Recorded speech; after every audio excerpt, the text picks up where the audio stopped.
So we have Derek Alfredo Cebrián Ocampo, who is a current PhD candidate at the University of Michigan's Classical Studies Department.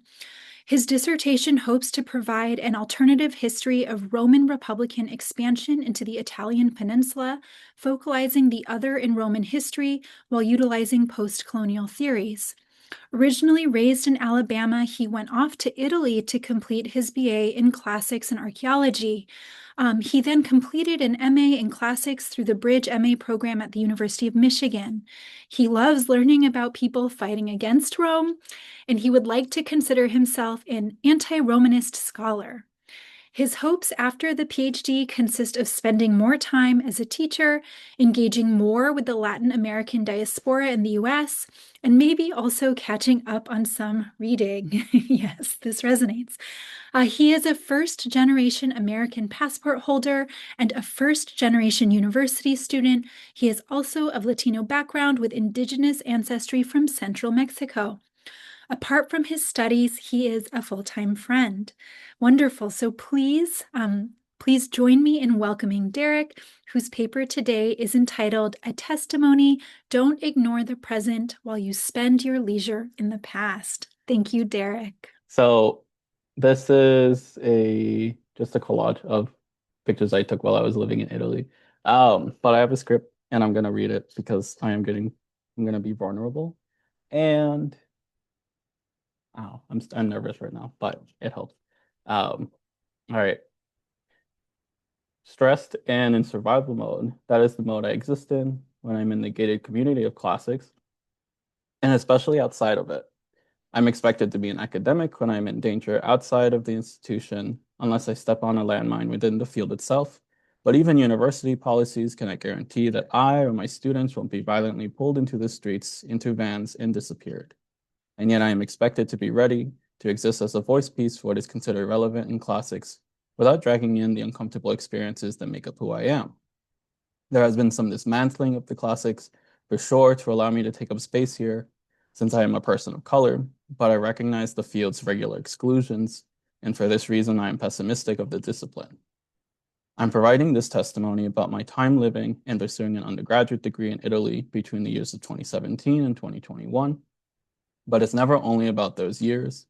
I'm providing this testimony for a few reasons, but the important piece for my sake and sanity is being seen. I don't mean that I simply want you all to hear my words. I would like you to sit with these words, and I have no intention of providing solutions. Oftentimes, those of diverse backgrounds who voice a complaint, an issue, this problem becomes that person's to fix.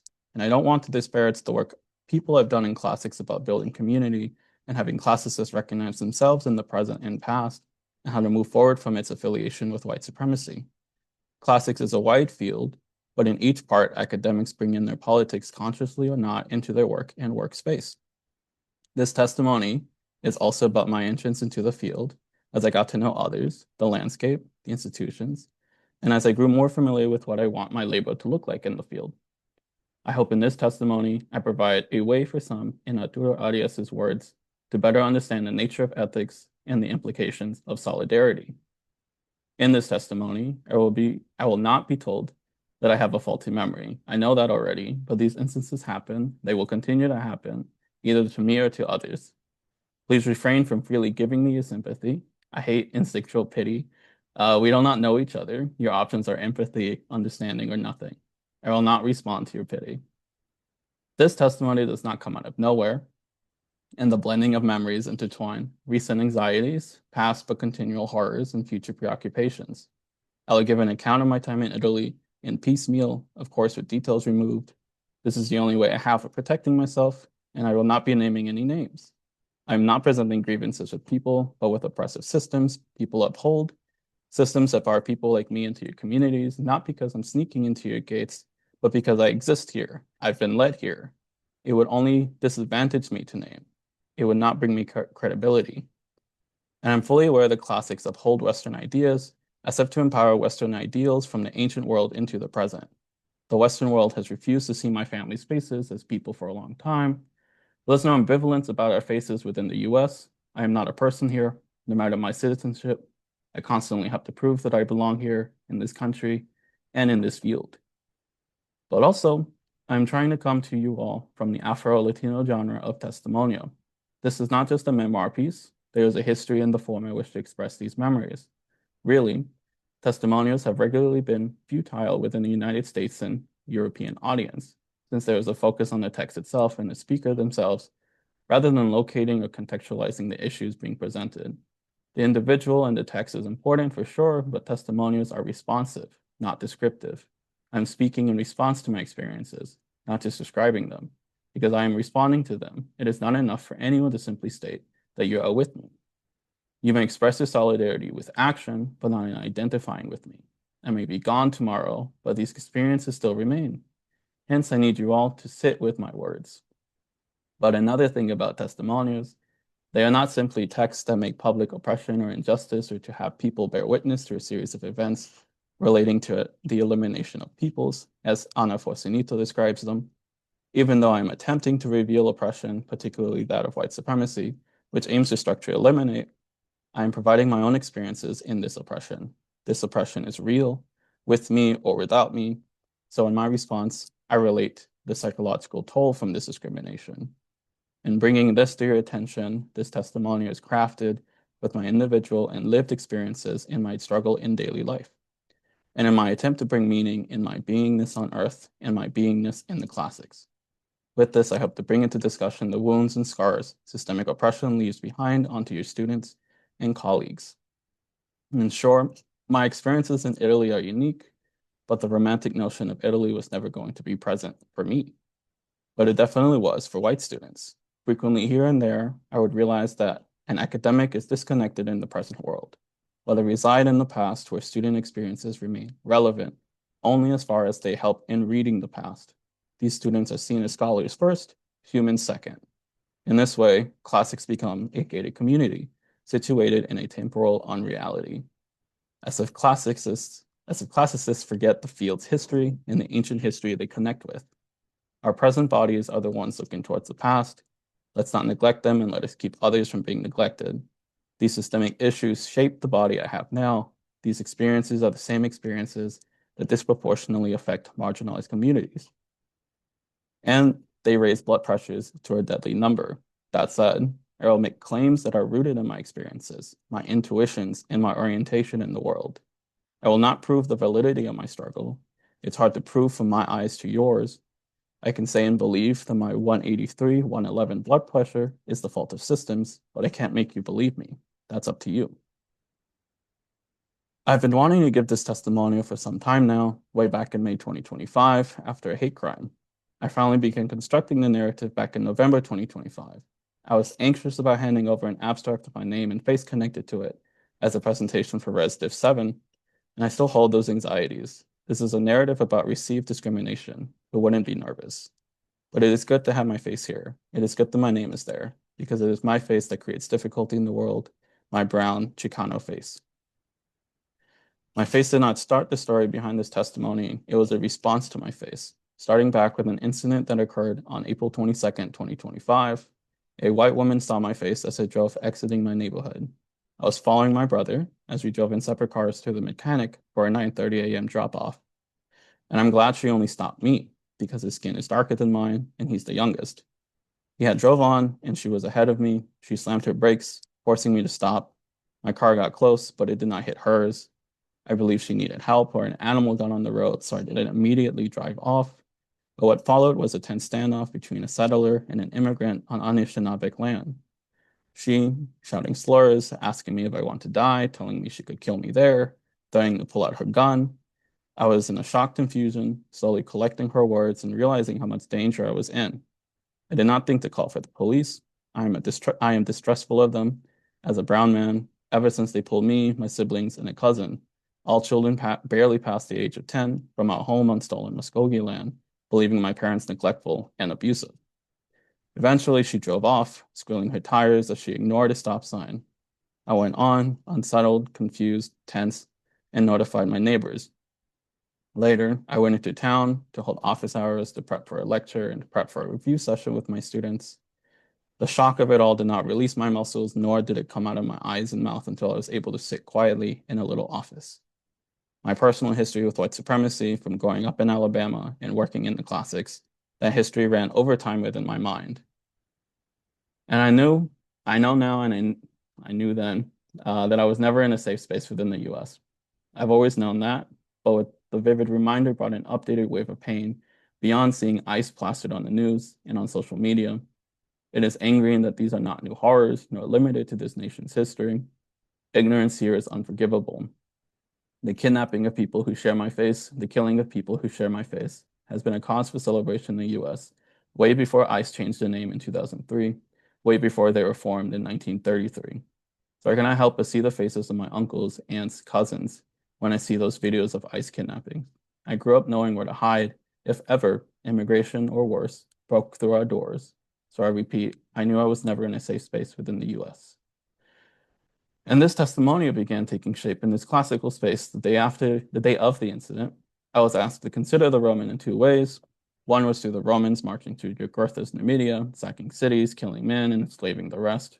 The other, in response to Calgecas, really hard to pronounce that guy's name, denouncing the Romans in Scotland.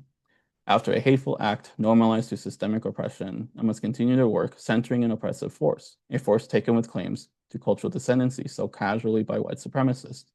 My background orients me to note the oppression of people here and in the ancient world.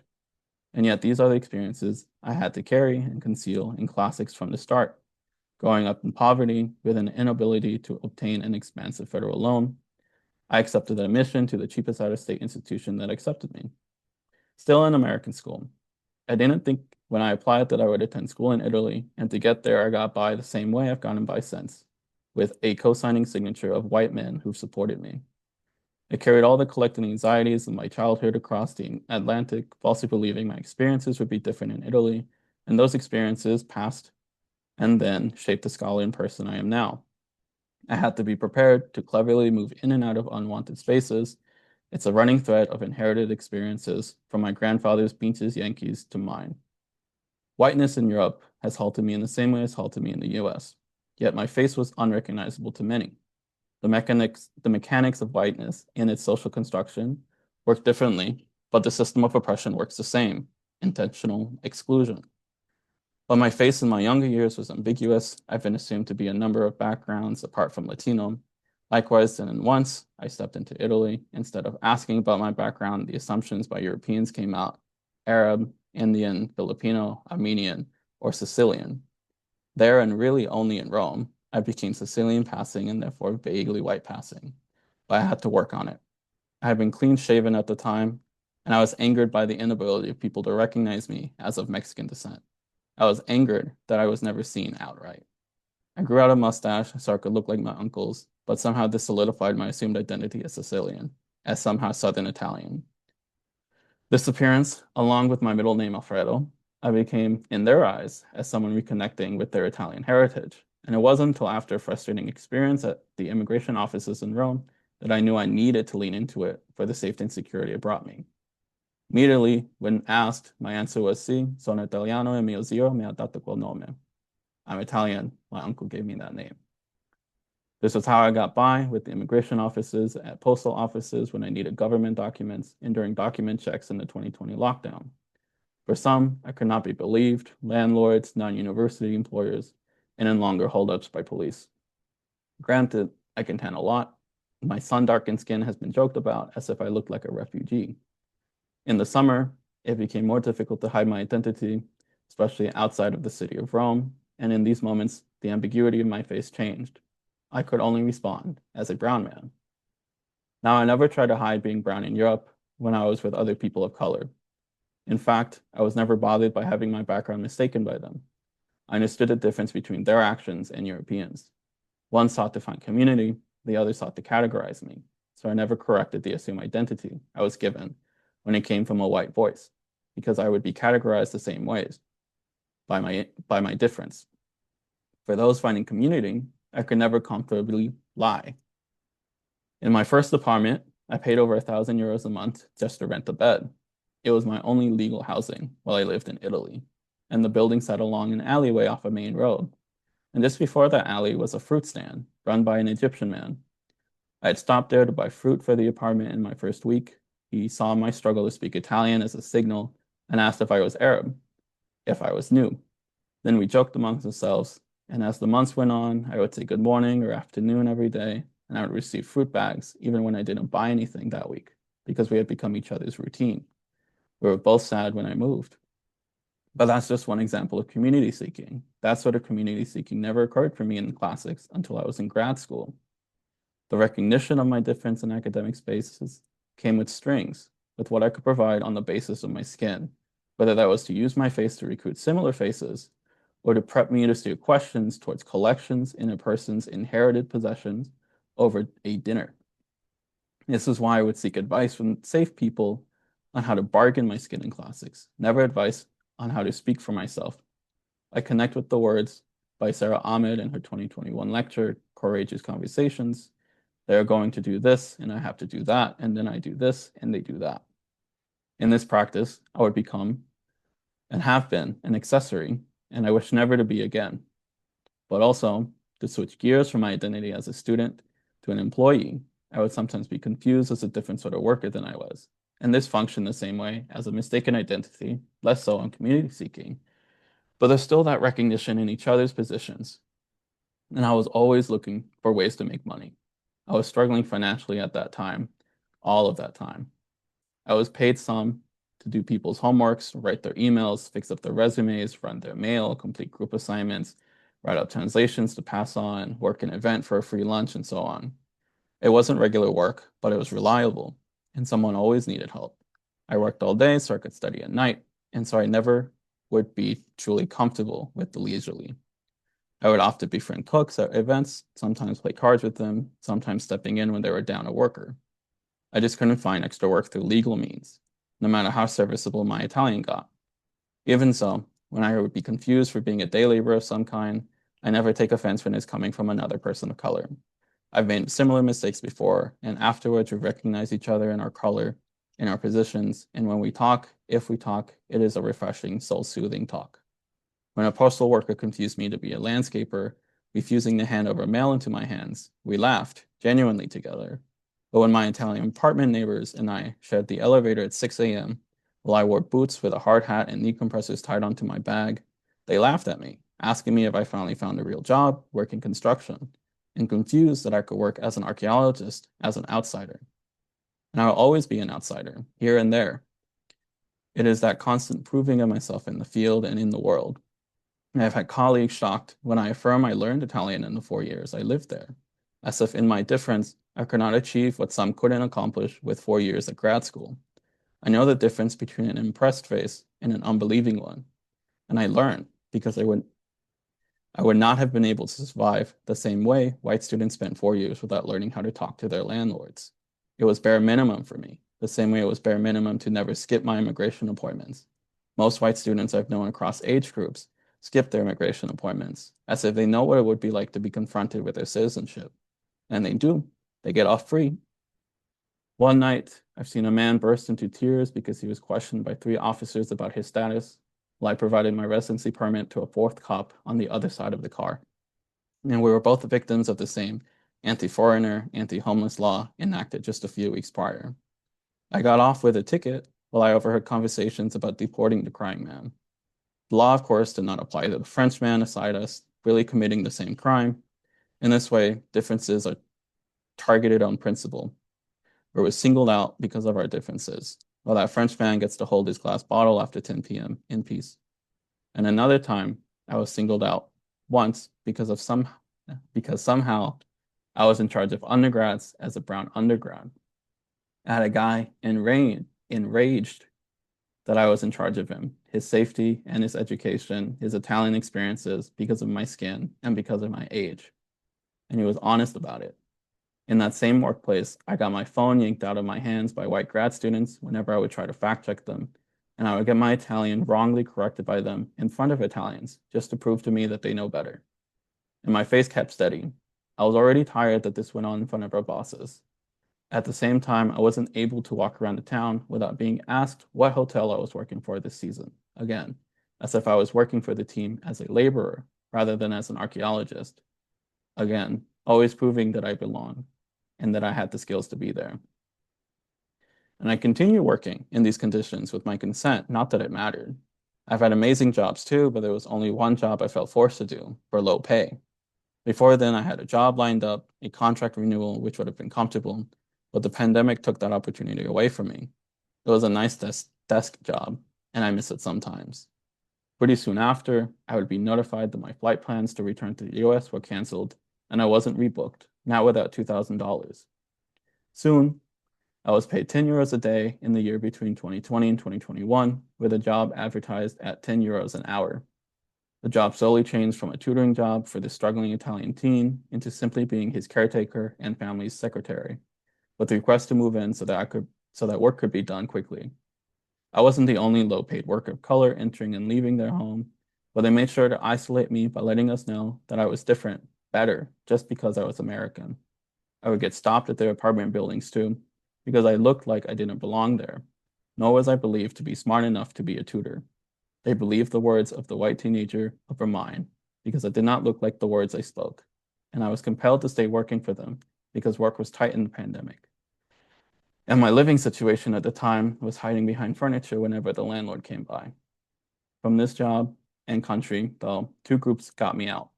My wife's grandparents, who got me out of the country, and University of Michigan, who gave me a plan for access to funds and education. At that point, financially, it was either grad school or the military. And I am here now studying what I like to study, what I've been wanting to study. I'm not saying classics saved me. The field did nothing. I was provided an escape, and I took it. And it was still hard work getting to this point. Given my family's class background, I'm still shocked at the housing situations I had to sit through. I was working mostly so that I could eat and pay my rent under the table. I had one roommate once, and we, the trio that lived with him, referred to him as the landlord because he was our only access to the real landlord, like a Catholic priest with access to God. He didn't want us to ruin his deal on the place. He expected us to clean up after him too. Whenever something wasn't cleaned well, he would shame us. I had let a scholar one summer crash on the couch for a day and night, and the roommate landlord made sure he could hear the shaming I got for not cleaning his own towel. He would never contact the real landlord for anything we couldn't fix ourselves. For a time, we had no hot water, which coincided with a broken washing machine. I would have to get up early every day, to wash laundry by hand. I wasn't sleeping well. I would study into the night and wake up maybe 2 or 3 hours later to start the day with avoidable labor. Of course, we were blamed for the old washing machine breaking, and we were blamed for his damages too. When we told him that we were leaving, he argued that we were breaking our lease, unsigned, by the way. The real landlord got involved, and of course he took the roommate landlord's side. The arguing continued until I found a new place, a worse place, and we left. The new landlord, I would later find out, was a police officer that would remind us every month that our under-the-table lease was illegal. They threatened us with increased rent if I spoke to them in the informal. They shut off our internet between 7 a.m. and 7 p.m. because they wanted their signal to be stronger. There were open electrical wires peeking into the shower, and the heating barely worked. We slowly abandoned that apartment too, and we three went our separate ways, knowing the cop landlord had copies of our passports. All this while I was schooling, while I went to campus to write my own papers, take my classes, work my jobs, all while engaged heavily with student life. I worked hard to improve students' well-being at the university because I put my path towards providing meals and networking opportunities. My organizing experience started there, and a team of us became voices for the student body in the face of admin. I felt belonged, but only because of the work I could do.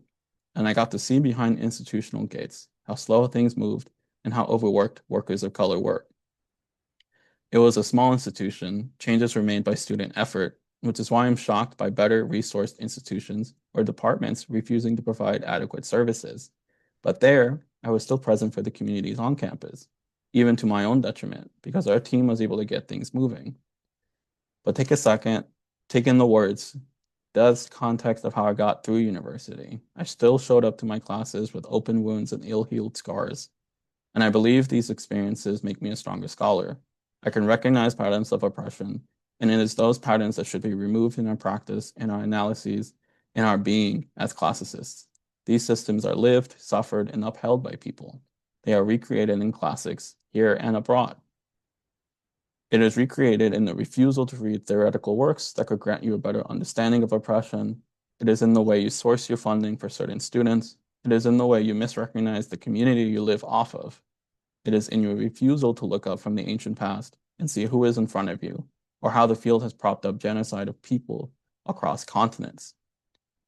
It is in this way, it is in the way you refuse to listen to current politics, as if our lives are free from what is going on outside of your gated community. And I can recognize when the words a professor speaks says more about their feelings in the present time than the past. I can recognize the moments when someone speaks poorly about the people in the ancient past. They have in mind the people of today. I can hear these moments and more. And still, my curiosity remains. I still want to be studying history, teaching students, whether that is in classics or elsewhere. I'm no longer here for academia's sake, but I am here for myself, because I finally have the breathing space to know myself. And if I can't keep going in academia without breaking my back, I'd rather break my back outside the academy. These difficult environments are not disconnected from academia. They coexist inside and outside. I do not move or orient myself differently. I move in these spaces the same way, on guard, anxious, stressed out, and with my mind occupied about what could happen to my body. And while some scholars might not have noticed yet, some of your students struggle too. And you can't save them with classics. You can't even help them with classics without structural change. Otherwise, you have an institutional machine that spits out copies of what is valued in a department, not the value of a student themselves, not their own values, I mean. Why have you students struggle? What are you doing materially, institutionally, and outside of the field to make sure your students are supported and able to thrive rather than just survive daily life? Why would anyone trust this field with its class's history to provide liberation in their own lives when the field itself has prompted its way into the patterns of meritocracy, of white supremacy in its uncritical readings? It is a future we are shaping, not just the past. We cannot simply replicate what goes on between the lines of everyday life. You cannot build a reliable community in this way. Thank you.